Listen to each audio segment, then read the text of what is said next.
بسم اللہ الرحمن الرحیم۔ السلام علیکم۔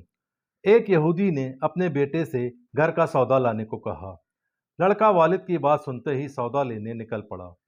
لڑکا سودا لینے کے لیے راستے سے گزر رہا تھا تو اس کی نظر آپ صلی اللہ علیہ وآلہ وسلم پر پڑی، اور آپ صلی اللہ علیہ وآلہ وسلم کی نظر بھی اس لڑکے پر پڑی۔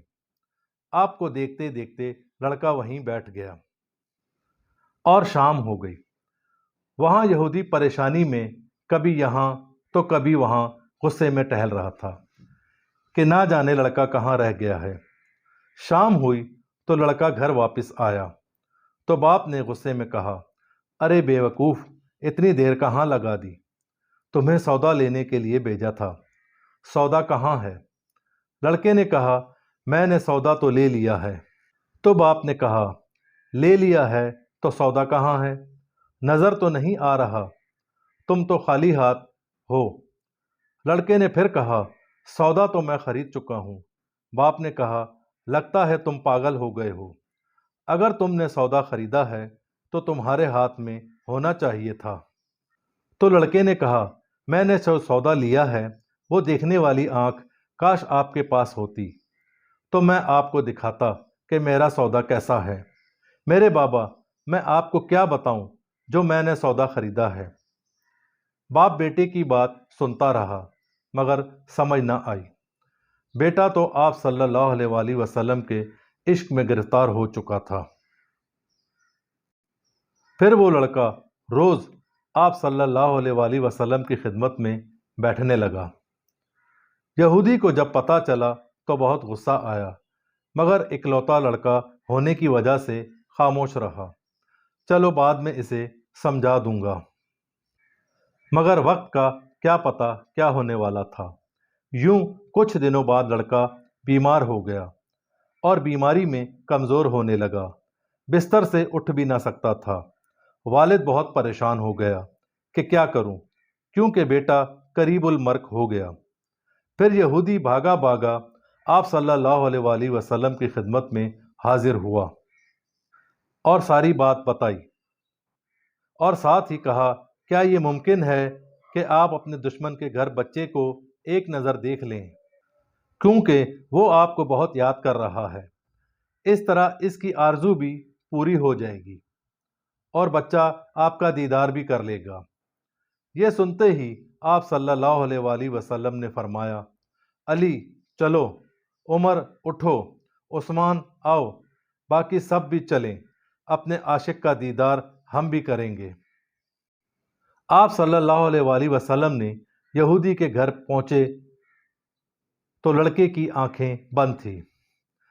تو آپ صلی اللہ علیہ وآلہ وسلم نے اپنا دست اقدس لڑکے کی پیشانی پر رکھا تو لڑکے کی آنکھ کھل گئی، جیسے زندگی دوبارہ لوٹ آئی ہو۔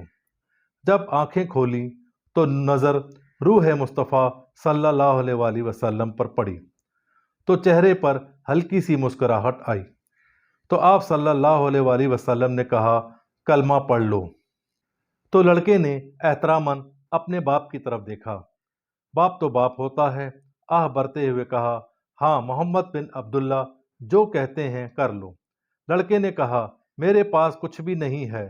تو آپ صلی اللہ علیہ وآلہ وسلم نے کہا، صرف کلمہ پڑھ لو، میں جانوں اور جنت جانے، تم صرف میرے ہو جاؤ تو جنت تو میری ہی ہے، جنت میں لے جانا میرا کام ہے۔ لڑکے نے کلمہ پڑھا، جیسے ہی منہ سے نکلا محمد رسول اللہ، روح پرواز کر گئی، کلمے کا نور اندر چلا گیا، آنکھیں بند ہوئیں، لب خاموش ہو گئے۔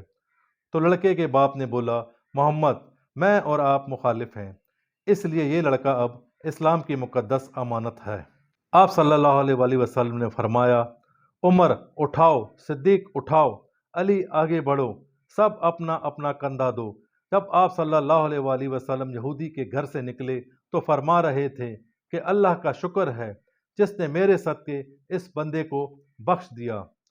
سوچئے کیا مقام ہوگا اس عاشق کی میت کا جسے علی، صدیق، بلال، عمر اور عثمان جیسی شخصیات نے کندھا دیا ہو، اور آگے آگے محمد صلی اللہ علیہ وآلہ وسلم ہوں۔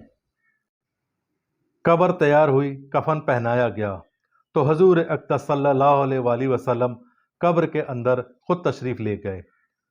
قبر میں کافی دیر تک کھڑے رہے اور اپنے ہاتھوں سے اس عاشق کی میت کو قبر کے اندر اتارا، اور آپ صلی اللہ علیہ وآلہ وسلم قبر میں پنجوں کے بل چل رہے تھے۔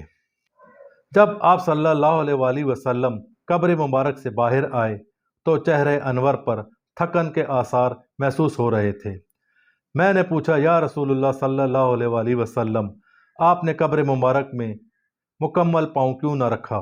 تو آپ صلی اللہ علیہ وآلہ وسلم نے فرمایا، قبر کے اندر بے پناہ فرشتے آئے ہوئے تھے، اس لیے مجھے جگہ جہاں ملتی وہیں پنجہ رکھتا، کیونکہ پاؤں رکھنے کی جگہ نہیں تھی، اور میں نہیں چاہتا تھا کہ فرشتوں کے پاؤں پر میرا پاؤں آ جائے۔ صحابہ نے پھر پوچھا، یا رسول اللہ صلی اللہ علیہ وآلہ وسلم، آپ قبر کے اندر کیوں گئے؟ ہمیں بھی کہہ سکتے تھے۔ آپ صلی اللہ علیہ وآلہ وسلم نے خوبصورت جواب دیا، میں نے اس لڑکے سے کہا تھا کہ تیری قبر کو جنت بناؤں گا، اس لیے میں قبر کو جنت بنانے اندر چلا گیا۔ تو پھر آپ صلی اللہ علیہ وآلہ وسلم اتنے تھکے ہوئے کیوں تھے؟ تھکاوٹ اس لیے ہوئی کہ فرشتے اور حورین اس عاشق کے دیدار کے لیے آ رہے تھے اور میرے وجود سے لگ کر گزر رہے تھے، اس کی وجہ سے میں تھک گیا۔ سبحان اللہ، سبحان اللہ، سبحان اللہ۔ چینل کو سبسکرائب کریں، ویڈیو کو لائک کریں اور کمنٹس باکس میں اپنی رائے کا اظہار ضرور کریں۔